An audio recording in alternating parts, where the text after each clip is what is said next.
ಇವತ್ತು ಎತ್ತುಗಳಿಗೆ ನಡೀತೈತಿ. ಈಗ ನಾವೇನೋ ಎಷ್ಟೋ ಆಧುನಿಕ ಉಪಕರಣಗಳು ಮಾಡಿದ್ರು ಎತ್ತುಗಳಿಗೆ ಯಾಕಂದ್ರೆ ಆ ಎತ್ತ ಹೊಲ್ದಾಗ ಅವ್ರು ಕಟ್ಟಿದಾರಿಗೆ ಅದು ಅನುಭವ ಐತಿ. ಇದನ್ನೆಲ್ಲ ಒಂದು ಗಮನದಾಗ ಇಟ್ಕೊಂಡು ಇವತ್ತು ರೈತ ಜಾಗೃತ ಆಗ್ಯಾನ ಅಂತೇಳಿ ಫ್ಯಾಕ್ಟ್ರಿ ಅವ್ರು ಮುಚ್ಕೊಂಡ 3200 ಒಪ್ಕೊಂಡಾರು. ನಮ್ಮ ರೈತ ಸಂಘದವರು ಅದಕ್ಕೆ ಒಪ್ಕೊಂಡಿಲ್ಲ. ಈ ಹೋರಾಟಕ್ಕೊಂದು ಬೆಲೆ ಬರಂಗಿಲ್ಲ. ಈ ಹೋರಾಟಕ್ಕೊಂದು ಶಕ್ತಿ ಬರಬೇಕಾದ್ರೆ ಪ್ರತಿಯೊಬ್ಬ ನಾವು ರೈತರ ಕುಟುಂಬದವರು ಪ್ರತಿಯೊಬ್ಬರು ರೈತ ಇದ್ರು. ಇವತ್ತು ಸತ್ಯಗ್ರಾಮದಲ್ಲಿ ವಾಣಿಜ್ಯ ಬೆಳೆ ನಮ್ಮದು ಕಬ್ಬು ಹೊಂದೈತಿ. ಅದನ್ನ ಬಿಟ್ಟು ಯಾರು ಕೈಪಾಲಿ ಬೆಳೆಯಂಗಿಲ್ಲ. ಕೈಪಾಲಿ ಬೆಳಿಬೇಕಾದ್ರೆ ನಾವು ಹೊತ್ತಿಗೆ ಹೋಗಿ ತಗೊಂಡು ಬರ್ಬೇಕು. ನಾವು ಬೆಳೆದಂತ ಬೆಳೆಗಳಿಗೆ ಉಳ್ಳಾಗಡ್ಡೆ ನಾವು ಯಾವಾಗ ಉಳ್ಳಾಗಡ್ಡೆ ಆಗ್ತಾವ 5 ರೂಪಾಯಿ ಆಗ್ತೈತಿ. ನಾವು ತರ್ಲಾಕ್ ಹೋದಾಗ 50 ರೂಪಾಯಿ ಆಗ್ತೈತಿ. ಒಂದ ಸ್ಟಾರ್ ಗುಟ್ಕ ಚೀಟಿಯನ್ನು ಆ ಕಂಪನಿ ಮಾಲಕ ತನ್ನದೇ ಆದಂತ ನಿಗದಿಯನ್ನು ಮಾಡಿ MRP ಅನ್ನು ಘೋಷಣೆ ಮಾಡ್ತಾನೋ.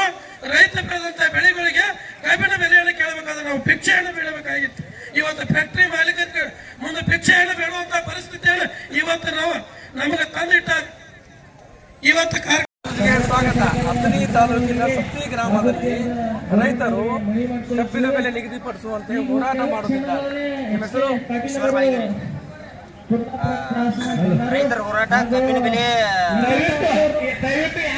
ಮಾಡುವಾಗ 3500 ರೂಪಾಯಿ ನಿಗದಿ ಆಗೋ ಮಟ್ಟ ನಮ್ಮ ಹೋರಾಟ ನಿಲ್ಲೋದಿಲ್ಲ. ಮತ್ತು ನಮ್ಮ ಎಲ್ಲಿವರೆಗೆ ಹೋರಾಟ ಅಂದ್ರೆ ಇನ್ನು ನಿಗದಿ ಆಗೋ ಮಟ್ಟ ಹೋರಾಟ. ನಮ್ದು ಎಲ್ಲಿವರೆಗೆ ಹೋರಾಟ. ಭಾರತ್ ಮಾತಾ ಕಿ ಜೈ ಜವಾನ್ ಜೈ ಕಿಸಾನ್.